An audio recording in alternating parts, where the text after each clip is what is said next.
Parliament वही chapter है ना जो मतलब बहुत लेंदी है, लक्ष्मीकांत में अराउंड 40 पेजेस में एक्सप्लेन किया गया है। मेरा कोशिश रहेगा कि मैं एकदम क्रिस्प एंड कंसाइज नोट्स आप लोगों को प्रोवाइड करूँ पार्लियामेंट का और एक्सप्लेन भी करते चलूँ। इसमें लक्ष्मीकांत के वो सारे इंपॉर्टेंट पॉइंट्स भी होंगे और वो बेयर एक्ट्स सारे आर्टिकल्स भी मैंने इनकॉर्पोरेट करके रखा हुआ है। ठीक है, आप लोगों को मैं ये बहुत अच्छा लेक्चर होने जा रहा है और आप लोगों को पार्लियामेंट याद करवाने का भी कोशिश करूँगी अच्छे तरीके से। ठीक है, चलिए, वो थोड़ी सी विजिबिलिटी प्रॉब्लम आती होगी जब मैं मूव करती हूँ तो, बट अभी जैसे कि मैं अभी स्टेबल हूँ तो थोड़ा सा अभी आप लोगों को ठीक से दिख रहा होगा। ठीक है, चलिए स्टार्ट करते हैं। पार्लियामेंट, जो पार्लियामेंट है ना वो लेजिस्लेटिव ऑर्गन है यूनियन गवर्नमेंट का, ये सबको पता होगा। ठीक है, parliament is the legislative organ of the union government. अब देखिए, ये जो पार्लियामेंट है ना ये पार्ट 5 में आता है। ठीक है, और ये जो पार्लियामेंट है वो कौन से आर्टिकल से स्टार्ट हो रहा है, कहाँ तक, कौन से आर्टिकल्स तक पार्लियामेंट के बारे में बताया गया है, ये सब आप लोगों को याद करवाऊंगी। ठीक है, part 5 of the Indian constitution, जिसका टाइटल पता है क्या है? The union. ठीक है, आपको पता होगा हमारा जो इंडियन कॉन्स्टिट्यूशन है वो टोटल 25 पार्ट्स में डिवाइडेड है। ठीक है, टोटल 25 पार्ट में डिवाइडेड है एंड पार्ट 5 जो है उसका टाइटल है द यूनियन। और ये जो पार्ट द यूनियन है एंड कौन से आर्टिकल से स्टार्ट हो रहा है पार्ट 5? आर्टिकल 52 से स्टार्ट हो रहा है एंड आर्टिकल 151 तक। ठीक है, आर्टिकल 52 से आर्टिकल 151 तक पार्ट 5 है। ठीक है, और आप लोग इस तरीके से याद कैसे रख सकते हैं, जैसे कि ये द यूनियन है ना, आप इसको काउंट करिए 1 2 3 4 5, मतलब यूनियन के बारे में पार्ट 5 में बताया है। इस तरीके से भी याद रख सकते हैं, यूनियन पार्ट 5। ठीक है, 5 इसमें आ रहा है एंड पार्ट 5 याद हुआ। पार्ट 5 आर्टिकल्स 52 से लेकर के आर्टिकल 151, 5 5 5 5। ठीक है, याद हुआ। चलिए आगे बढ़ते हैं, अब पार्लियामेंट पे आते हैं। ठीक है, पार्लियामेंट पे आर्टिकल 79 से 122 तक हमारा जो कॉन्स्टिट्यूशन है, आर्टिकल 79 से लेकर के 122 तक पार्लियामेंट के बारे में डिस्कस किया गया है। पार्लियामेंट के ऑर्गेनाइजेशन की कंपोजिशन, उसके फंक्शन, सब चीज़ बताया हुआ है। ठीक है, ये सारे आर्टिकल्स में याद कैसे रखेंगे हम लोग, जैसे कि मैंने बता दिया कि पार्ट 552 से लेकर के 151 तक है। पार्लियामेंट कहाँ से स्टार्ट हुआ? आर्टिकल 79, अभी तो बुक में लिखा था, देख लिया, याद रह गया। याद रह गया, उसका एक ट्रिक है, क्या बना सकते हो आप लोग, जैसे कि इसको हिंदी में कहते हैं 79। ठीक है, 79। ठीक है, आप इसको, अगर आप इसको देखिए, इसको तोड़ करके तो उन निकल के आ रहा है, थोड़ा सा बनाना ही पड़ेगा ट्रिक के लिए, तो बहुत इधर उधर करना पड़ता है। उन उन दिख रहा है, उन से हम लोग क्या करते हैं, इंग्लिश में इसको वूल कहते हैं, और वूल से करते क्या, हम लोग बुनते हैं। ठीक है, कुछ बनाते हैं। ठीक उसी तरीके से पार्लियामेंट में क्या किया जाता है, बुना जाता है, बनाया जाता है। क्या लॉ बनाया जाता है हमारे कंट्री के लिए, बनते हैं ना लॉ, बनाए जाते हैं, बुने जाते हैं हमारी कंट्रीज के लिए। लॉ कहाँ बुने जाते हैं? पार्लियामेंट में बुना जाता है। ठीक है, उसी तरीके से आर्टिकल 79 79 उन, ठीक है, 79 हिंदी में कहते हो, आर्टिकल 79 बुना जा रहा है कहाँ, लॉ को कहाँ बुना जा रहा है? पार्लियामेंट में। ठीक है, याद हो जाएगा, आर्टिकल 79 पार्लियामेंट के बारे में बताया गया है। What is this parliament? ठीक है, पार्लियामेंट के बारे में यहाँ पे बताया हुआ है। जैसे कि आप लोग कोई एग्जाम भी देते होगे तो पार्लियामेंट मतलब कोई भी डेफिनेशन आता है तो आप लोग सबसे पहले उस चीज़ को डिफाइन करने का कोशिश करते हो। ठीक उसी तरीके से हमारे कॉन्स्टिट्यूशन मेकर्स ने डिफाइन किया है कि ये पार्लियामेंट है क्या। कॉन्स्टिट्यूशन ऑफ पार्लियामेंट, पार्लियामेंट के कॉन्स्टिट्यूएंट पार्ट्स के बारे में बताया हुआ है आर्टिकल 79 में। वो कॉन्स्टिट्यूएंट पार्ट्स क्या क्या हैं, इधर आती हूँ। वो कॉन्स्टिट्यूएंट पार्ट्स क्या क्या हैं? President, council of states, house of the people. इससे एक चीज तो क्लियर होना चाहिए। ठीक है, आर्टिकल 79 से एक चीज तो क्लियर हो जाना चाहिए, लोकसभा राज्यसभा वर्ड्स यूज नहीं किया गया है कॉन्स्टिट्यूशन में। कौन सा वर्ड्स यूज किया गया? ऑफिशियल नेम्स यूज किए गए हैं इनके। ठीक है, council of states and house of people. Hindi names तो आप लोगों को पता होगा कि 1954 में अडॉप्ट किया गया है हिंदी नेम्स इनका। याद हुआ, आर्टिकल 79 79 उन, मतलब कुछ बुन रहे हैं, पार्लियामेंट में बुना जाता है, बनाया जाता है कानून, तो article 79 parliament, organisation of parliament. ठीक है, लक्ष्मीकांत में ये टॉपिक दिया हुआ है, ये हेडिंग है ऑर्गेनाइजेशन ऑफ पार्लियामेंट। कॉन्स्टिट्यूशन में हेडिंग है कॉन्स्टिट्यूशन ऑफ पार्लियामेंट। पार्लियामेंट क्या होता है बता दिया गया, आर्टिकल 79 में बता दिया कि पार्लियामेंट क्या होता है, क्लियर कर दिया गया। एक और चीज क्लियर होना चाहिए आर्टिकल 79 से, प्रेसिडेंट कॉन्स्टिट्यूएंट और इंटीग्रल पार्ट तो होते हैं पार्लियामेंट के, लेकिन मेंबर नहीं होते। Either house of the parliament के मेंबर नहीं होते हैं प्रेसिडेंट, और ना ही वो सिटिंग, जो भी पार्लियामेंट की सिटिंग्स होती है उसके मीटिंग्स को अटेंड करते हैं। नहीं, प्रेसिडेंट का ये सब काम नहीं होता। वो इंटीग्रल पार्ट इसलिए होते हैं क्योंकि उन्हें बहुत सारे ऐसे लेजिस्लेटिव फंक्शंस हैं जो प्रेसिडेंट को परफॉर्म करना होता है। ठीक है, वो हम लोग प्रेसिडेंट वाले चैप्टर में देखेंगे। अभी के लिए बस पार्लियामेंट पे फोकस करते हैं हम लोग। यहाँ तक हो गया, आर्टिकल 79 हो गया। फिर से स्टार्ट करते हैं पार्ट 5 याद हो गया, द यूनियन। ठीक है, 1 2 3 4 5 बताया था यूनियन का, आप कैलकुलेट करिएगा तो 1 2 3 4 5 पार्ट 5 द यूनियन। और मैंने ये भी बताया कि 5 चैप्टर्स है। पार्ट 5 जो है ना टोटल 5 चैप्टर्स में बटा हुआ है, और वो 5 चैप्टर्स क्या क्या है मैं ये बताना भूल ही गई। ठीक है, वो भी बता देती हूँ। वो टोटल 5 चैप्टर्स, वो 5 चैप्टर्स क्या है? Union executive, parliament. ठीक है, ये हो गया executive organ of the union government, legislative organ of the union government. फिर legislative powers of the president, ये भी पार्ट 5 में डिस्कस किया गया है। ठीक है, एक चैप्टर पार्ट 5 का ये भी है, legislative powers of the president. उसके बाद है यूनियन जुडिशरी, एंड उसके बाद है कैग। ये 5 चैप्टर्स में total part 5 of the Indian constitution divided है। यहाँ तक ठीक है। अब आते हैं आर्टिकल 80 में। क्या बताया? सबसे पहले वो डिफिनेशन दे दिया गया कॉन्स्टिट्यूशन मेकर्स के द्वारा आर्टिकल 79 में कि पार्लियामेंट क्या होता है। दूसरा चीज क्या था? दूसरा काउंसिल ऑफ स्टेट्स। अब काउंसिल ऑफ स्टेट्स क्या है उसके बारे में भी जान लीजिए। काउंसिल ऑफ स्टेट्स क्या होता है, उसके कॉम्पोजिशन के बारे में बताया हुआ है आर्टिकल 80 में। आर्टिकल 80 में composition of council of states के बारे में बताया हुआ है। Composition of council of states, article 80। अब देखिए, आर्टिकल 80 में बताया गया है कि काउंसिल ऑफ स्टेट्स, जो कि आप राज्यसभा, मैं राज्यसभा ही बोल रही हूँ अभी। ठीक है, राज्यसभा शैल कंसिस्ट ऑफ, राज्यसभा आप लोग समझ रहे होंगे ना, राज्यसभा लोकसभा, ये तो मतलब क्या ही बताऊँ, फिर भी एक लाइन बोल देती हूँ कि ये जो लोकसभा होता है ना, वहाँ पे जो रिप्रेजेंटेटिव्स होते हैं वो, मतलब लोकसभा रिप्रेजेंट करता है people of India as a whole, पूरे इंडिया के पीपल को रिप्रेजेंट करता है लोकसभा। और राज्यसभा किसको रिप्रेजेंट कर रहा होता है? स्टेट्स को, उनके इंटरेस्ट को, यूनियन टेरिटरीज के इंटरेस्ट को रिप्रेजेंट करता है राज्यसभा। अब आती हूँ राज्यसभा के कॉम्पोजिशन में। आपने देखा होगा ना, दोनों राज्यसभा के मेंबर्स और लोकसभा के मेंबर्स दोनों को हम लोग एमपी कहते हैं। और फिर स्टेट लेजिस्लेटिव असेंबलीज के मेंबर्स को हम लोग कहते हैं एमएलएस, इतना पता होगा। ठीक है, तो अब ये राज्यसभा के मेंबर्स कहाँ से आते हैं? इसका आंसर है आर्टिकल 80। ठीक है, आर्टिकल 80 है इसका आंसर। राज्यसभा के मेंबर्स आखिरकार आते कहाँ से, और कहाँ से आते हैं वो चलिए ठीक है, कैसे आते हैं, कौन होते हैं, कितने आते हैं, ये सब का आंसर आर्टिकल 80 दे रहा होता है। ठीक है, कितने आएंगे, स्टेट्स एंड यूटीज को वो रिप्रेजेंट कर रहा है राज्यसभा, बट कितने मेंबर्स आएंगे स्टेट्स एंड यूनियन टेरिटरीज से, वो बताया हुआ है आर्टिकल 80 में। Not more than 238 representatives from states and union territories. 238 से ज़्यादा नहीं आ सकते। आर्टिकल 80 में लिमिट बैठा दिया गया है आर्टिकल 80 के द्वारा। 238 से ज़्यादा रिप्रेजेंटेटिव नहीं आएंगे स्टेट्स एंड यूनियन टेरिटरीज दोनों को मिला करके। कैसे याद रखिएगा आप? टोटल कितने स्टेट्स हैं इंडिया में? 28 स्टेट्स हैं, एंड वो 3 यूनियन टेरिटरीज, सिर्फ 3 यूनियन टेरिटरीज है जिनको राज्यसभा में रिप्रेजेंटेशन मिला हुआ है। ठीक है, तो आप इस तरीके से याद रख सकते हो, वो 3 यूनियन टेरिटरीज, ये टोटल 28 स्टेट्स।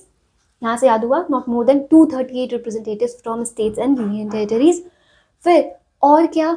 तो ठीक है, सिर्फ इतने ही मेंबर्स है क्या? नहीं, राज्यसभा में और भी कुछ मेंबर्स दिखते हैं। आप लोगों को पता होगा, आपने पढ़ा होगा तो, प्रेसिडेंट नॉमिनेट करके भेजते हैं। 12 मेंबर्स को प्रेसिडेंट नॉमिनेट करके भेजते हैं राज्यसभा में।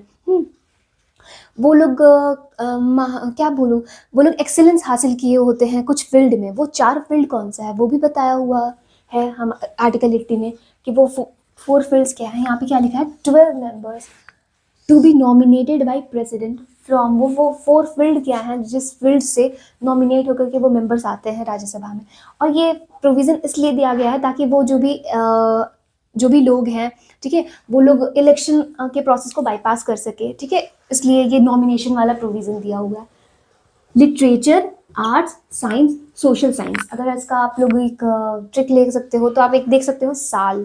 ठीक है, साल बना सकते हो, social service, science, arts and literature. इस तरीके से आप लोग याद रखिएगा। बस 4 फील्ड्स दिया हुआ है, ये 4 फील्ड्स, इन 4 फील्ड से ही नॉमिनेट करके प्रेसिडेंट भेजते हैं। ठीक है, और अगर कल को किसी ने एक 5th फील्ड घुसा दिया तो याद रखिएगा आर्टिकल 80 इवन है। जितने भी आपको यहाँ पे नंबर्स दिख रहे होंगे सब इवन है। वो 4 फील्ड्स, 4 ही हो रहे हैं टोटल मिला करके 4। अब आते हैं सेकेंड क्लॉज में। इसका मैंने ना आर्टिकल 80 को पढ़ा था, बेयर एक्ट को पढ़ा था, लक्ष्मीकांत भी पढ़ा, उन सबका एक क्रिस्प एंड कंसाइज एक कॉन्सोलिडेट करके मैंने यहाँ पे लिखा हुआ है। ठीक है, कुछ भी छोड़ा नहीं है। सेकेंड क्लॉज पे आती हूँ, allocation of seats to states and UTs. मैंने बताया ना कितने होंगे आर्टिकल 80 ने बताया, ठीक है, कितने रिप्रेजेंटेटिव्स होंगे राज्यसभा में स्टेट्स एंड यूनियन टेरिटरीज से आर्टिकल 80 ने बता दिया। अब वो स्टेट्स एंड यूटीज इतने रिप्रेजेंटेटिव्स तो होंगे, बट स्टेट्स एंड यूटीज को सीट्स कैसे एलोकेट किया जाएगा, कौन से स्टेट्स को ज़्यादा सीट दिया जाएगा, कौन से स्टेट्स को कम, कौन से यूनियन टेरिटरीज को कौन से यूनियन टेरिटरीज को सीट दिया जाएगा। मैंने बताया ना 3 आउट ऑफ 8 सिर्फ 3 ही को मिलता है 8 में से रिप्रेजेंटेशन राज्यसभा में। ये सब का आंसर किसने दिया, आर्टिकल 80 बता दिया। एलोकेशन ऑफ सीट्स जो होगा ना to states and union territories, वो किसके अकॉर्डेंस में होगा, इन अकॉर्डेंस विद, वो किसके अकॉर्डेंस में होगा, allocation of seats to state and union territories in accordance with the fourth schedule के अकॉर्डेंस में होगा। मतलब आप जब 4th शेड्यूल पढ़ोगे तो आपको पता चलेगा, उसमें लिखा है 4th शेड्यूल में क्या लिखा है, एलोकेशन ऑफ सीट्स, ठीक है, allocation of seats in Rajya Sabha to states and union territories, ये लिखा हुआ है, ठीक है। तो वो उस 4th शेड्यूल के अकॉर्डिंग वो सीट्स एलोकेट किए जाएंगे स्टेट्स एंड यूनियन टेरिटरीज को राज्यसभा में। याद रहते चलिए, आर्टिकल 80 में बताया कि काउंसिल ऑफ स्टेट्स कौन कौन, मतलब अगर कितने होंगे वो बताया, फिर सीट्स कितने कैसे एलोकेट किया जाएगा वो भी आंसर दिया आर्टिकल 80 ने। अब आती हूँ कहाँ से आएंगे, बोला ना कितने होंगे, कैसे एलोकेट किया जाएगा सीट्स, कैसे आएंगे, ये भी आंसर आर्टिकल 80 ने बता दिया। जो रिप्रेजेंटेटिव्स होंगे स्टेट्स के राज्यसभा में वो कैसे इलेक्ट होकर के आएंगे वो बताया हुआ है। आपको पता होगा राज्यसभा के जो मेंबर्स होते हैं वो डायरेक्टली इलेक्ट नहीं होते हैं पीपल के द्वारा, वो इनडायरेक्टली इलेक्ट होते हैं, ठीक है। इनडायरेक्टली कैसे इलेक्ट होते हैं, elected by elected members of state legislative assemblies. आपको पता है ना राज्यसभा सब सारी स्टेट्स अपने अपने रिप्रेजेंटेटिव्स को राज्यसभा में भेज रही होंगी, ठीक है। तो वो जो वो भेजेंगी ना वो कैसे भेजेंगी, आपको पता है ना स्टेट लेजिस्लेटिव असेंबलीज में, जैसे कि पार्लियामेंट में भी आपने देखा होगा कुछ नॉमिनेटेड मेंबर्स रहते हैं, उसी तरीके से स्टेट लेजिस्लेटिव असेंबलीज में भी कुछ नॉमिनेटेड मेंबर्स रहते हैं। तो क्या वो भी पार्टिसिपेट करते हैं इनको इलेक्ट करने के लिए, आप समझ रहे हो मेरा बात। स्टेट लेजिस्लेटिव असेंबली मान करके चलिए, ठीक है। तो वहाँ पे ना इलेक्टेड मेंबर्स भी होंगे, इलेक्टेड एमएलएज भी होंगे, कुछ नॉमिनेटेड एमएलएज भी होंगे। तो कौन कौन इलेक्ट करके भेजेगा रिप्रेजेंटेटिव्स को, अपने अपने स्टेट के रिप्रेजेंटेटिव्स को राज्यसभा में, वो सिर्फ और सिर्फ इलेक्टेड एमएलएज भेजेंगे। याद रहेगा, ये बात बहुत इंपॉर्टेंट है, यहाँ से क्वेश्चन भी बनता है, याद रहेगा। representatives of states in Rajya Sabha elected by elected members of the state legislative assemblies। सारे states अपने अपने elected अपने अपने representatives को भेजेगी, बट वो इलेक्टोरल कॉलेज का हिस्सा कौन होगा, सिर्फ और सिर्फ इलेक्टेड एमएलए। नोट करके लिख लीजिए, याद रख लीजिए, elected MLA, not nominated MLA. Nominated MLA नहीं पार्टिसिपेट करते हैं इनके इलेक्शन में, ठीक है, ना ही लेजिस्लेटिव काउंसिल्स। अब लेजिस्लेटिव काउंसिल्स में कुछ इलेक्टेड मेंबर्स भी होंगे, लेकिन यही तो है, इलेक्टेड मेंबर्स भी नहीं पार्टिसिपेट करेंगे, लेजिस्लेटिव काउंसिल के इलेक्टेड मेंबर्स भी पार्टिसिपेट नहीं करेंगे। हाँ, याद रहना चाहिए, सिर्फ और सिर्फ इलेक्टेड एमएलए, ये याद रहेगा। ना ही नॉमिनेटेड एमएलए, ना ही लेजिस्लेटिव काउंसिल, ये दोनों में से कोई भी पार्टिसिपेट नहीं करते हैं, ठीक है, इनके इलेक्शन में। अब बात करती हूँ मैनर ऑफ इलेक्शन। पता तो चल गया कि ये रिप्रेजेंटेटिव स्टेट्स कहाँ से आएंगे, ये भी पता चल गया। मैनर ऑफ इलेक्शन क्या मतलब, इनडायरेक्ट इलेक्शन होगा, ये भी आंसर किसने दिया, आर्टिकल 80 ने दिया। प्रोपोर्शनल रिप्रेजेंटेशन, ठीक है, मैनर ऑफ इलेक्शन क्या है, proportional representation bye means of single transferable vote through open ballot. देखो ये सिंगल ट्रांसफरेबल वोट आप लोग को जानना है, अब ये तुरंत जानना है, अगर बहुत लोगों को तो पता भी होगा, जानना है तो आप लोग एक बार सर्च कर लीजिएगा, नहीं तो फिर प्रेसिडेंट वाले चैप्टर में समझा दूंगी। प्रोपोर्शनल रिप्रेजेंटेशन देखिए सारे स्टेट, जैसे कि मैं मान करके यहाँ पे ये प्रोपोर्शनल रिप्रेजेंटेशन क्यों लिखा हुआ है, इसका मतलब समझ रहे हो। मान लीजिए एक आप स्टेट लेजिस्लेटिव असेंबली, ठीक है, विधानसभा का मैं बात करती हूँ, माना कि वहाँ पे मान लीजिए कि किसी कोई अभी रूलिंग पार्टी का सरकार चल रहा है, लेकिन ज़रूरी थोड़ी है कि उस स्टेट लेजिस्लेटिव असेंबली में सारे एमएलए उसी रूलिंग पार्टी के होंगे, नहीं, कुछ अपोजिशन पार्टी के भी होंगे, कुछ अलग पार्टी दूसरे पार्टी के भी होंगे, ठीक है। तो सबके अपने अपने पार्टी के मेंबर्स होंगे। अब जब उस स्टेट का रिप्रेजेंटेशन का बात आएगा राज्यसभा में, तो सारे पार्टीज, ठीक है, उनकी जितनी सीट्स होंगी उसके प्रोपोर्शन में, ठीक है, वो लोग अपने अपने रिप्रेजेंटेटिव्स भेज रहे होंगे राज्यसभा में, ठीक है। तो ये है प्रोपोर्शनल रिप्रेजेंटेशन, मतलब रूलिंग पार्टी की तो जाहिर सा बात है ज़्यादा होगी, तभी तो वो रूल कर रही है उस स्टेट में, तो ज़्यादा वहाँ पे एमएलए होंगे, तो उनको ज़्यादा रिप्रेजेंटेशन मिला होगा, क्योंकि उनकी प्रोपोर्शन ज़्यादा है ना उस स्टेट लेजिस्लेटिव असेंबली में, तो उनके मेंबर्स ज़्यादा जाएंगे, राज्यसभा में, लेकिन अपोजिशन पार्टी के भी तो मेंबर्स हैं, तो वो लोग भी तो अपने प्रोपोर्शन में भेजेंगी ना, तो यही है प्रोपोर्शनल रिप्रेजेंटेशन, ठीक है, proportional representation bye means of single transferable vote. अगर रिसर्च करिएगा ना बहुत इजी चीज़ होता है, आप लोग देख लीजिएगा, वरना प्रेसिडेंट वाले चैप्टर में समझा दूंगी। थ्रू ओपन बैलेट, ये सिस्टम समझ में आ गया। ये मैनर ऑफ इलेक्शन आपने जब पढ़ा होगा तो आपको समझ में आया होगा कि ये इनडायरेक्ट इलेक्शन है एक तरीके से, ठीक है। अब आती हूँ फोर्थ, स्टेट्स के बारे में तो पढ़ लिया, अब आर्टिकल 80 यूनियन टेरिटरीज के उनके बारे में भी बता दें कि उनके रिप्रेजेंटेटिव्स कहाँ से चुन के आएंगे। तो आर्टिकल 80 इसमें बोलती है कि ये पावर जो है वो पार्लियामेंट के पास है, वो बता देगी कि उनकी मैनर ऑफ उनका रिप्रेजेंटेशन किस तरीके से होगा, यूनियन टेरिटरी से रिप्रेजेंटेटिव्स कहाँ कैसे आएंगे, वो मैनर क्या होगा, ठीक है, वो पार्लियामेंट बताएगी। क्या लिखा है, representatives of union territories chosen in such a manner as parliament में बाई लॉ प्रिस्क्राइब, जैसे पार्लियामेंट प्रिस्क्राइब करे कानून बना करके, तो पार्लियामेंट ने किया भी।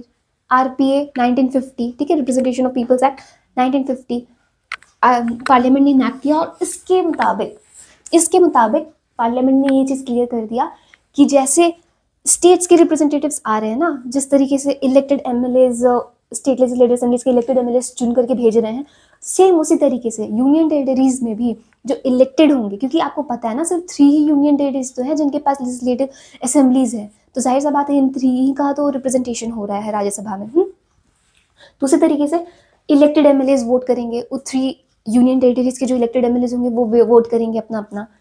यहाँ तक समझ में आ गया, मैंने वही लिखा भी है, only 3 out of 8 UTs have representation in Rajya Sabha, Delhi, Puducherry and Jammu and Kashmir, ठीक है।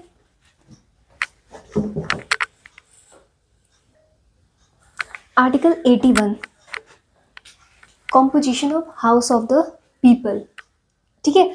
अभी तक हमने क्या पढ़ा, आर्टिकल 79 जो पार्लियामेंट के बारे में, पार्लियामेंट के कॉम्पोजिशन के बारे में बता रही है, उसके बाद आर्टिकल 80 जो composition of council of states बता रही है, एंड फिर उसके बाद आर्टिकल 81 कितना सिस्टमैटिकली दिया हुआ है, आप ये देख कर चलिए, ठीक है। फिर article 81 composition of house of people. अब देखते हैं composition of house of people, अब इसकी कॉम्पोजिशन देख लेते हैं कि लोकसभा में कितने मेंबर्स होंगे, कैसे आएंगे, कैसे सीट्स का एलोकेशन होगा, इसका आंसर कौन देगा लोकसभा के बारे में, आर्टिकल 81। जिस तरीके से मैंने बताया आर्टिकल 80 ने आंसर दिया कैसे उनका इलेक्शन होगा, राज्यसभा के मेंबर्स का इलेक्शन होगा, कितने मेंबर्स होंगे राज्यसभा में, ठीक है, कैसे आएंगे, सीट्स का एलोकेशन कैसे होगा, आर्टिकल 80 ने आंसर दिया था। आर्टिकल 81 लोकसभा के बारे में बता रहा है। अब इसमें बताता है कि not more than 530 members from states से 530 मेंबर्स ही रहेंगे, ठीक है, not more than 530 members from states, not more than 20 members from union territories, ठीक है। 530 मेंबर्स स्टेट से आएंगे लोकसभा में, 20 मेंबर्स यूनियन टेरिटरीज से आएंगे। यहाँ पे कुछ ज़्यादा नहीं है यूनियन टेरिटरीज के लिए, आगे चल करके बताऊंगी इसका रीज़न। फिर एक और प्रोविजन था, 2 Anglo Indians president can nominate, ठीक है, सब्जेक्ट टू आर्टिकल 331, ठीक है, 331 आर्टिकल 331 को ध्यान में रखते हुए प्रेसिडेंट चाहे तो वो नॉमिनेट कर सकते थे 2 एंग्लो इंडियंस को, ठीक है, ये लोकसभा में। और आपको पता होगा कि ऐसा होता भी था, प्रेसिडेंट नॉमिनेट करते भी थे 2 एंग्लो इंडियंस को। लेकिन ये जो प्रोविज़न है ना आपको जो दिख रहा है वो इफेक्टिव तो था 1950 से लेकर के, कब तक इफेक्टिव था, वो 2020 तक ही इफेक्टिव था। क्यों? क्योंकि इसको अबॉलिश कर दिया गया bye 104th constitutional amendment act से, इसको अबॉलिश कर दिया गया था। क्यों? क्योंकि अब प्रेसिडेंट को लगा कि अब इन लोगों का एडिक्वेट रिप्रेजेंटेशन है, ठीक है। वो क्यों ये दिया हुआ था ये प्रोविज़न? क्योंकि जब लगता था प्रेसिडेंट को कि इनका एडिक्वेट रिप्रेजेंटेशन नहीं है तब इन लोगों को नॉमिनेट किया जाता था, बट अब लग रहा है कि इन लोगों को एडिक्वेट रिप्रेजेंटेशन है, तो अब इन लोगों को मतलब ये प्रोविज़न अब हटा दिया गया है। 104th कॉन्स्टिट्यूशनल अमेंडमेंट एक्ट, ठीक है, 104th constitutional amendment act passed in Jain 2020। यहाँ तक हो गया। अब आगे बढ़ते हैं। अच्छा, एक और बात मैंने बताया था ना, राज्यसभा में आप लोगों को आर्टिकल 80 में बताया गया था राज्यसभा में कि टोटल कितने मेंबर्स थे, उसका आप लोग देखिएगा 238 मेंबर्स थे, ठीक है, और 12 नॉमिनेट हो रहे थे, प्लस करके कितना बन रहा है 250। इसका मतलब आर्टिकल 80 ये तो बता रहा है कि मैक्सिमम स्ट्रेंथ क्या है राज्यसभा का, 250, ठीक है, मैक्सिमम स्ट्रेंथ राज्यसभा का है 250। कहाँ से पता चला हमें? आर्टिकल 80 से पता चला। प्रेजेंट स्ट्रेंथ कितना है राज्यसभा का अभी के समय में? 245 है। इसका सोर्स कैसे है? ये कैसे पता चल रहा है कि इसका सोर्स क्या है? वो है फोर्थ शेड्यूल। फोर्थ शेड्यूल से हमें पता चल रहा है कि प्रेजेंट स्ट्रेंथ जो प्रेजेंट स्ट्रेंथ है राज्यसभा का वो है 245। ठीक उसी तरीके से लोकसभा का मैक्सिमम स्ट्रेंथ अगर आप देखिएगा ना 530 + 20 + 2 करके देखिएगा तो वो पता चलता है 552। ये आर्टिकल 81 से पता चला। देखिए अभी इफेक्टिव कितना है, क्योंकि वो 2 एंग्लो इंडियंस को तो हमने हटा दिया, तो इफेक्टिव मैक्सिमम अगर देखिएगा तो वो है 550। और प्रेजेंट अभी कितना है, प्रेजेंट स्ट्रेंथ लोकसभा का वो है 543। इसका सोर्स क्या है, RPA 1950, ठीक है, रिप्रेजेंटेशन ऑफ पीपल्स एक्ट 1950। ये यहाँ से पता चलता है हमें इनका प्रेजेंट जो स्ट्रेंथ है लोकसभा का वो 543। इसका सोर्स है RPA 1950। आगे बढ़ते हैं। अब आर्टिकल 81 का क्लॉज 2 देखते हैं। रिप्रेजेंटेटिव्स ऑफ स्टेट्स, लोकसभा में, ठीक है, जो स्टेट से जो रिप्रेजेंटेटिव्स आएंगे मतलब वो किस तरीके से आएंगे, कैसे आएंगे, उनका इलेक्शन होगा, डायरेक्ट होगा, इनडायरेक्ट होगा, इसका आंसर कौन दे रहा है, आर्टिकल 81 दे रहा है। और आर्टिकल 81 बता रहा है हमें क्या कि जो रिप्रेजेंटेटिव्स होंगे ना स्टेट्स के वो directly elected by people from territorial constituencies representing the states. आपको पता होगा कि हमारी जो स्टेट होती है उनको बहुत सारे टेरिटोरियल कॉन्स्टिट्यूएंसीज में डिवाइड किया जाता है। मैं आगे बताऊंगी कि टेरिटोरियल कॉन्स्टिट्यूएंसी क्या होता है और अच्छे तरीके से बताऊंगी, ठीक है, एक क्लियर आइडिया आप लोगों को लग जाएगा। अभी के लिए बस ये देखिए कि ये जो लोकसभा में हम लोग जो रिप्रेजेंटेटिव्स को भेजते हैं, क्योंकि मैंने बताया ना लोकसभा किसको रिप्रेजेंट करता है, people of India as a whole. हम खुद डायरेक्टली हम चुन करके भेजते हैं अपने रिप्रेजेंटेटिव्स को, लोकसभा में भेजते हैं। तो वो directly elected by people from territorial constituencies representing the states, ठीक है। अब लोग वो कौन से लोग होंगे, ठीक है, मैंने बोल दिया कि डायरेक्टली इलेक्टेड बाय पीपल, कौन से पीपल, उसका भी आंसर अबव 18 ईयर्स, ठीक है, अबव 18 ईयर्स। एंड वो बंदे मतलब वो लोग जो कि डिस्क्वालीफाइड नहीं होंगे under any provision of the constitution और any law of the country, किसी भी प्रोविजन में डिस्क्वालीफाइड नहीं होंगे, ठीक है, टू बी अ वोटर। समझ में आया यहाँ तक। वोटिंग एज आप लोगों को पता होगा कि पहले 21 था, ठीक है, 21 था वोटिंग एज, उसको 18 एज मतलब 18 ईयर्स कर दिया गया। किसके द्वारा, कौन से कॉन्स्टिट्यूशनल अमेंडमेंट एक्ट के द्वारा, 61st कॉन्स्टिट्यूशनल अमेंडमेंट एक्ट 1988। यहाँ पे है 61st कॉन्स्टिट्यूशनल अमेंडमेंट एक्ट 1988 के द्वारा 21 से जो हमारा वोटिंग एज था वो 18 ईयर्स कर दिया गया। कैसे याद रखिएगा आप, 18 साल कर दिया है, लास्ट में क्या है 88, ठीक है, लास्ट में 88 याद रखिएगा, 88 एंड 61st। ये तो आप लोग इतना बार पढ़ लेते हो कि आप लोगों को याद ऑटोमेटिकली हो जाएगा। अब यूनियन टेरिटरीज से रिप्रेजेंटेटिव्स कैसे आएंगे, स्टेट्स का तो समझ में आया, ठीक है, समझ में आ गया कि जो लोग होते हैं वो डायरेक्टली इलेक्ट करते हैं अपने अपने टेरिटोरियल कॉन्स्टिट्यूएंसी से। यूनियन टेरिटरीज का आंसर इसमें भी ठीक जैसे मैंने आर्टिकल 80 में पढ़ाया कि उसका आंसर पार्लियामेंट को देना था, इसी तरीके से इसका आंसर भी पार्लियामेंट को देना था। कह दिया गया था आर्टिकल 81 में कि वो पार्लियामेंट ही डिसाइड करेगी, डिटरमाइन करेगी बाय लॉ, एक लॉ कानून पास करके पार्लियामेंट बता देगी कि यूनियन टेरिटरीज से कैसे आएंगे रिप्रेजेंटेटिव्स इलेक्ट होकर के लोकसभा में। तो पार्लियामेंट ने पास भी किया एक law, union territories direct election to house of people act 1965, ठीक है, union territories direct election to house of people act 1965। और उसके मुताबिक जो रिप्रेजेंटेटिव्स होंगे यूनियन टेरिटरीज की, कह सकते हो यूनियन टेरिटरीज से जो MPs होंगे, ठीक है, वो कैसे इलेक्ट होकर के आएंगे लोकसभा में, shall be directly elected from territorial constituencies representing the union territories, ठीक है, समझ में आया। अब मैं आपको बताती हूँ वो टेरिटोरियल कॉन्स्टिट्यूएंसीज का क्या मतलब है, ठीक है, टेरिटोरियल कॉन्स्टिट्यूएंसी, ठीक है, टेरिटोरियल कॉन्स्टिट्यूएंसी TC लिख रही हूँ यहाँ पे मैं, TC टेरिटोरियल कॉन्स्टिट्यूएंसी को, इसका मतलब क्या है, ये कोई भी geographical area with defined boundary. Territorial constituency क्या होता है, any geographical area with defined boundary. For example मान लीजिए ये एक स्टेट है, ये एक स्टेट है मान लीजिए। अब मैंने क्या किया ना, ये यहाँ से इस तरीके से ये मैंने डिवाइड कर दिया इस पूरे स्टेट को, ठीक है। तो आप कह सकते हो कि ये एक टेरिटोरियल कॉन्स्टिट्यूएंसी, ये दूसरा, ये तीसरा, ये चौथा, पांचवा, छठा, इस तरीके से आप कह सकते हो ये सब क्या बन गए, एक टेरिटोरियल कॉन्स्टिट्यूएंसी बन गया विथ डिफाइंड बाउंड्री।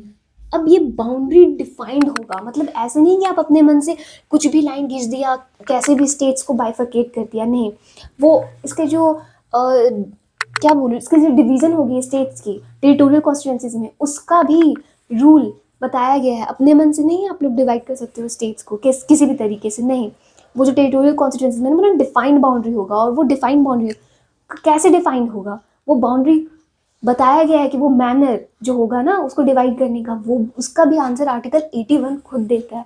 पता है आप लोगों को?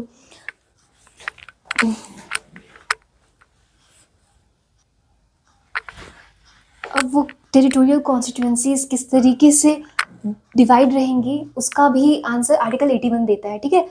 और उससे पहले मैं ये बता दूँ, आर्टिकल 81 में manner of seat allocation to each state वो भी बताया हुआ है, ठीक है। उसी में आपको आंसर भी मिल जाएगा आपका, ठीक है। मतलब हर एक स्टेट, जितनी भी स्टेट्स हैं आपको पता है, जितनी भी स्टेट्स है 28 स्टेट्स हैं, कितनी सीट्स उनके पास होंगी, मतलब उस स्टेट से कितने रिप्रेजेंटेटिव्स इलेक्ट होकर के लोकसभा में आएंगे, कितनी सीट्स हर एक स्टेट को मिलेगी लोकसभा में, वो डिपेंड करता है। आपको पता होगा ना कि वो पॉपुलेशन के बेसिस पे होता है। यूपी का सबसे ज़्यादा पॉपुलेशन है तो यूपी को सबसे ज़्यादा सीट मिला हुआ है लोकसभा में, ठीक है। लेकिन वो मैनर क्या होगा, डिसाइड कैसे होगा, उसका आंसर आर्टिकल 81 देता है, ठीक है। Article 81 manner of seat allocation to each state, article 81 में बता रहा है। मतलब आप याद रखो ना, लोकसभा से रिलेटेड जितने भी आंसर्स, जितने भी क्वेश्चंस आपके माइंड में हो सकता है, सबका आंसर किसने दिया? 81 ने। राज्यसभा से रिलेटेड जितने भी क्वेश्चंस है उसका आंसर किसने दिया? आर्टिकल 80 ने, ठीक है। और भी आर्टिकल्स देंगे बट लेकिन इलेक्शन से रिलेटेड, मैनर ऑफ इलेक्शन से रिलेटेड कितने होंगे रिप्रेजेंटेटिव्स, इस सब का आंसर ये फर्स्ट 2 आर्टिकल्स दे रहे हैं, ठीक है। वेल जब हम लोग बात करें पार्लियामेंट चैप्टर का तो, ठीक है। अब बात करते हैं manner of seat allocation to each state, कैसे होगा, कितने सीट्स किस स्टेट को देना है, वो मैनर, वो तरीका भी आर्टिकल 81 में बता दिया है। हमारे कॉन्स्टिट्यूशन मेकर्स ने बता दिया कि कल को जाइए कोई कंफ्यूजन ना हो।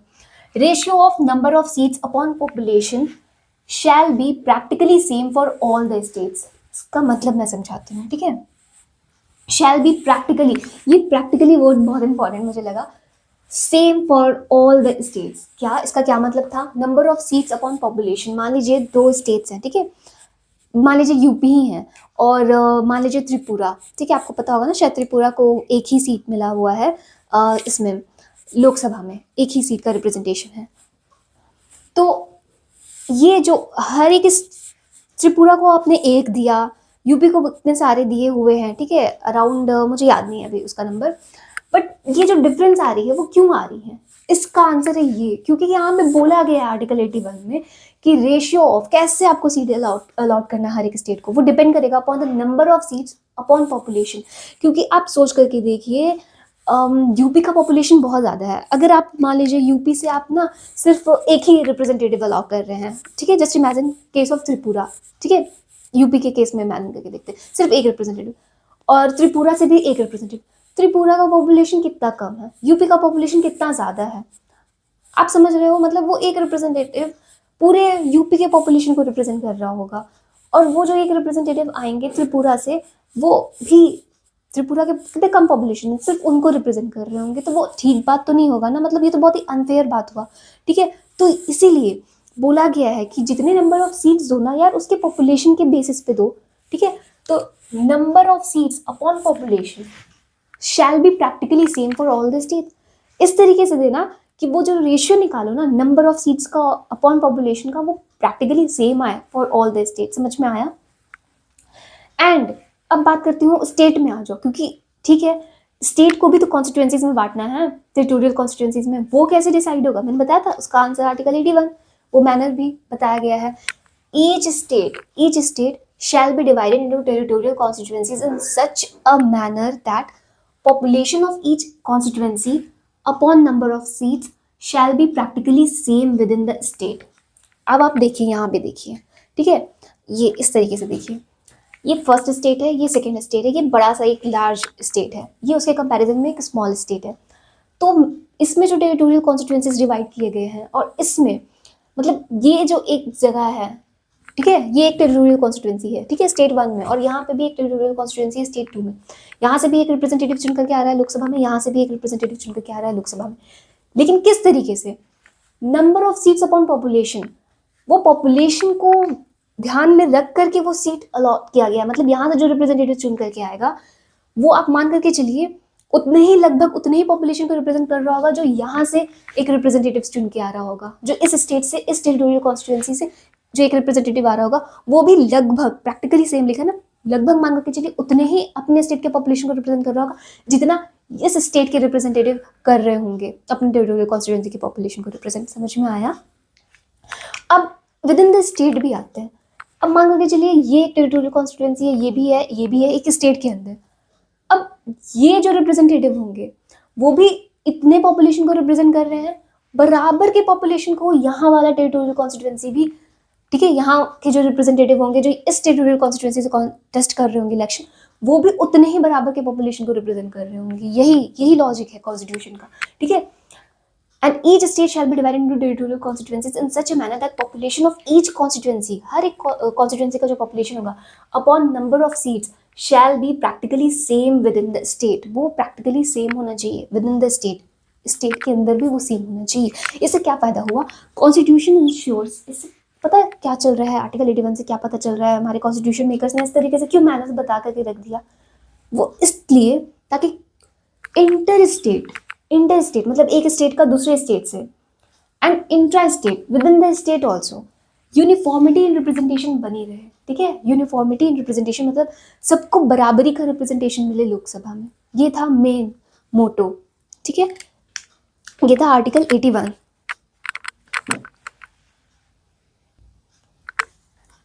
आर्टिकल 82 रीएडजस्टमेंट, सॉरी मुझे बार बार पॉज करके इसको इरेज करके लिखना होता है और फिर ये करना होता है, ऑन करना होता है दोबारा, इसीलिए टाइम लग जाता है। Article 82 readjustment after each census. आपको पता होगा ना कि कंट्री में जो सेंसस होता है वो हर 10-10 साल पे होता है, ठीक है। कंट्री में तो हमारे नहीं, मतलब सेंसस का अगर आप मतलब देखोगे तो ये निकलेगा कि हर 10-10 साल में वो जो सर्वे किया जाता है कि कितने पॉपुलेशन है, क्या है, ये सब चीज़ का, ठीक है। Article 82 readjustment after each census. अब मैं बात करती हूँ, आपने पढ़ा होगा अभी तक, याद कर लेते हैं। आर्टिकल 79 फिर से पार्ट 5, ठीक है। पार्ट 5 कहाँ से कहाँ तक? आर्टिकल 52 से लेकर के आर्टिकल 151 तक। पार्लियामेंट का मैं बात करूँ तो आर्टिकल 79 से लेकर के, ठीक है, 79 मतलब बुनने का काम मतलब कानून बनाने का काम कौन करता है? पार्लियामेंट। तो आर्टिकल 79 से लेकर के 122 तक पार्लियामेंट, ठीक है। एंड उसमें स्टार्ट किया था हमने आर्टिकल 79, फिर आर्टिकल 80 जो काउंसिल ऑफ स्टेट्स के बारे में है, एंड आर्टिकल 81 जो लोकसभा में है, ठीक है, लोकसभा के बारे में, एंड आर्टिकल 82 पे आते हैं। आर्टिकल 82 ये क्या बताता है? रीएडजस्टमेंट आफ्टर ईच सेंसस, मतलब आप मान करके चलो 81 लोकसभा के बारे में था, ये भी लोकसभा ही के बारे में है। मतलब आपने देखा ना मैनर ऑफ इलेक्शन जो था लोकसभा में, किस तरीके से टेरिटोरियल कॉन्स्टिट्यूएंसीज का मतलब स्टेट्स में किस तरीके से सीट्स एलोकेट होंगे, फिर वो स्टेट के अंदर भी वो टेरिटोरियल कॉन्स्टिट्यूएंसी किस तरीके से डिवाइड की जाएगी, ठीक है। तो वही सबसे रिलेटेड आर्टिकल 82 में एक बात कहा गया है, रीएडजस्टमेंट आफ्टर ईच सेंसस, क्योंकि आपने पढ़ा होगा पॉपुलेशन का उसमें रोल था, ठीक है। वो जो रेशियो आप पढ़ रहे थे उसमें पॉपुलेशन का खेल था, तो समय के साथ से तो वो पॉपुलेशन बदलेगी, तो वो रीएडजस्टमेंट तो करना होगा ना। वो जो एलोकेशन हो रहा है सीट्स का टू स्टेट्स, और वो जो टेरिटोरियल कॉन्स्टिट्यूएंसी का डिवीजन हो रहा है, उन सब के रिगार्डिंग रीएलोकेशन मतलब रीएडजस्टमेंट तो करना बनता है। लिखा हुआ था यहाँ पे, upon completion of each census the number of seats, क्योंकि वो पॉपुलेशन पे बेस्ड था, and division into territorial constituencies shall be readjusted by such authority, ठीक है। यहाँ आ जाती हूँ मैं, by such authority as the parliament shall determine by law। Parliament determine करेगी, वो कौन सी अथॉरिटी होगी जो रीएडजस्ट करेगी, ठीक है, हर सेंसस के बाद। तो पार्लियामेंट ने इनैक्ट किया डीलिमिटेशन कमीशन एक्ट, ठीक है। कब 1952 में जब सेंसस हुआ, 1962 में 10 साल में हुआ, फिर 1972 में हुआ, फिर 2000 एंड 2002 में जब हुआ, तो ये क्वेश्चन पूछा भी गया है ना यूपीएससी में, ठीक है, 2023 में शायद पूछा गया है, ठीक है। 4 बार इसका मतलब अभी तक डिलिमिटेशन कमीशन एक्ट पास किया गया है 4 बार, ठीक है। 1952, 1962, 1972, फिर 2002, एंड असाइंड द पावर्स, और ये पावर्स की वो रीएडजस्ट किया जाए, वो पावर्स किसको दिया गया? पार्लियामेंट के द्वारा, टू डिलिमिटेशन कमीशन को वो पावर दिया गया, ठीक है। अब हुआ क्या, लेकिन धीरे धीरे आपने देखा होगा कि ये स्टेट्स पॉपुलेशन के बेसिस पे उनको सीट्स मिल रही थी लोकसभा में, तो पॉपुलेशन कंट्रोल करने के लिए हम लोग कितने सारे इंसेंटिव चला रहे थे, लेकिन कोई स्टेट पॉपुलेशन कंट्रोल करने के लिए तैयार ही नहीं था। उस चीज़ को ध्यान में रखते हुए, ठीक है, 42nd कॉन्स्टिट्यूशनल अमेंडमेंट एक्ट 1976 ने क्या किया, उसने फ्रीज कर दिया, frozen, fix the number of seats and division into territorial constituencies based on 1971 census till 2001 तक, ताकि जो स्टेट्स हैं वो अपना पॉपुलेशन कंट्रोल करे, ठीक है। उस चीज़ के लिए मतलब नहीं वो ये उन स्टेट्स के लिए ये था जो स्टेट्स जिन्होंने पॉपुलेशन कंट्रोल मेजर्स लिया हुआ था, अपनाया हुआ था, ठीक है, उन स्टेट्स के लिए, क्योंकि उन स्टेट्स को लग रहा था कि यार देखो वो सारे स्टेट्स तो वो पॉपुलेशन कंट्रोल मेजर्स अपना नहीं रहे और उन्हें ज़्यादा रिप्रेजेंटेशन मिल रहा है लोकसभा में, हम लोगों को नुकसान हो रहा है, ठीक है, तो कहीं वो लोग ज़्यादा डीमोटिवेट मतलब ना हो जाए, उन्हें भी लगे कि हम भी अपना पॉपुलेशन बढ़ाएंगे तो हमें भी ज़्यादा रिप्रेजेंटेशन मिलेगा। उस चीज़ को ध्यान में रखते हुए एक तरीके का इंसेंटिव था उन स्टेट्स के लिए जिनका कम पॉपुलेशन है, जो ले रहे हैं पॉपुलेशन कंट्रोल मेजर्स, उनके लिए क्या किया गया, 42nd कॉन्स्टिट्यूशनल अमेंडमेंट एक्ट 1976 के द्वारा फ्रीज ही कर दिया गया। बोला कि जो 1971 के मुताबिक एक बार हो गया, ठीक है, 1971 के मुताबिक जो पॉपुलेशन था, जिस भी स्टेट्स का जितना पॉपुलेशन था, उसी के बेसिस पे जो नंबर ऑफ सीट्स एलोकेट किए गए थे उन स्टेट्स को लोकसभा में, वो फ्रीज हो गए, अब वही रहेंगे। अब आगे के जितने भी डिलिमिटेशन कमीशन एक्ट्स आए उसके बेसिस पे नहीं, मतलब सोच करके देखिए ना, 1971 में पॉपुलेशन रहा होगा, 2002 में जब डिलिमिटेशन कमीशन बनाया गया होगा तो पॉपुलेशन तो और बढ़ा ही होगा, बट उसके बेसिस पे सीट्स एलोकेट नहीं किया गया। किसके बेसिस पे किया गया, 1971 सेंसस के मुताबिक, ठीक है। नंबर ऑफ सीट्स को फ्रीज कर दिया गया, ठीक है, and division into territorial constituencies, territorial constituencies में जो डिवीजन था उसको भी फिक्स कर दिया गया, ठीक है। और किसके कौन से सेंसस के बेसिस पे, 1971 सेंसस के बेसिस पे टिल 2001 तक ये काम किया गया। फिर जब 2001 आया तो कौन सा एक्ट आया, 84th कॉन्स्टिट्यूशनल अमेंडमेंट एक्ट 2001 पास किया गया, ठीक है, पार्लियामेंट के द्वारा।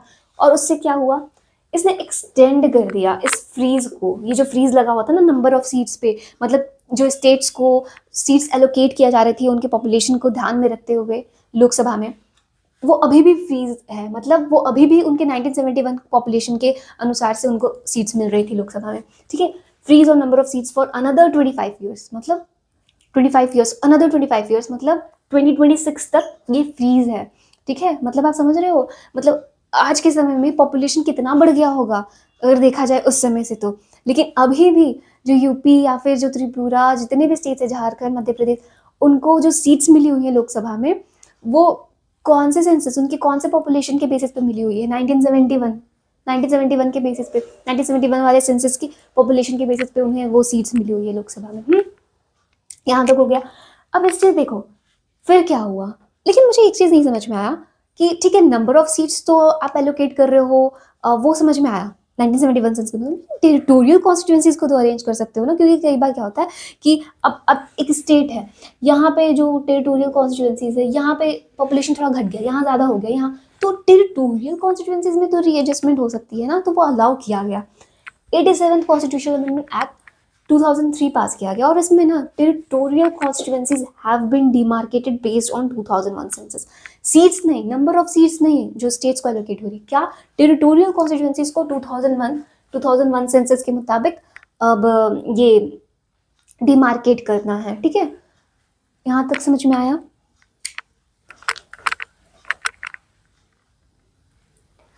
रिजर्वेशन ऑफ सीट्स फॉर एससीज एंड एसटीज, ठीक है, ये लक्ष्मीकांत का दूसरा टॉपिक, मतलब इसके जस्ट बाद का टॉपिक। ये पता है कौन सा आर्टिकल है, ये आर्टिकल 331 है।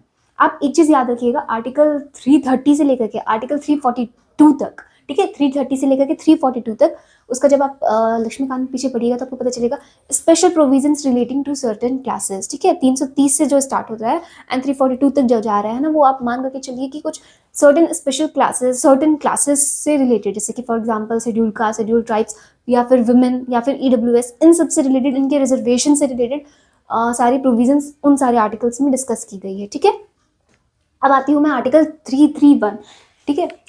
अब ये आर्टिकल 331 का टाइटल पता है क्या है, reservation of seats for schedule caste and schedule tribes in the house of people, in the house of people, ठीक है, एक्सप्लिसिटली यहाँ पे in the house of people बोला गया। इसका क्या मतलब होता है कि राज्यसभा में ये एप्लीकेबल नहीं है, मतलब राज्यसभा में कोई भी सीट्स जो है, जितनी भी सीट्स हैं वो रिजर्व नहीं है for the schedule tribes and for the schedule caste and schedule tribes, ठीक है, लोकसभा में है, ठीक है, आर्टिकल 331 के मुताबिक वो लोकसभा में है, मतलब ओबीसीज के लिए भी नहीं है, वुमेन के लिए भी नहीं है, ईडब्ल्यूएस के लिए भी नहीं है, अकॉर्डिंग टू आर्टिकल 331, ठीक है। अब मैं बात करती हूँ, ये जो है ना वो मतलब ये जो रिजर्वेशन ऑफ सीट्स हो रहा है एससीज एंड एसटीज के लिए लोकसभा में, वो कैसे होगा? तो यहाँ पे है कि total number of reserve seats and allocation of seats and allocation of reserve seats among states and UTs, ये कौन डिसाइड करेगा? ये पार्लियामेंट ने कहा है कि ये डीलिमिटेशन कमीशन डिसाइड करेगी कितनी रिजर्व सीट्स होनी चाहिए टोटल, और वो स्टेट्स एंड यूटीज में किस तरीके से डिवाइडेड होनी चाहिए, ठीक है? वो डिसाइड करेगी डिलिमिटेशन कमीशन, किसके बेसिस पे? On the basis of population ratio, ठीक है?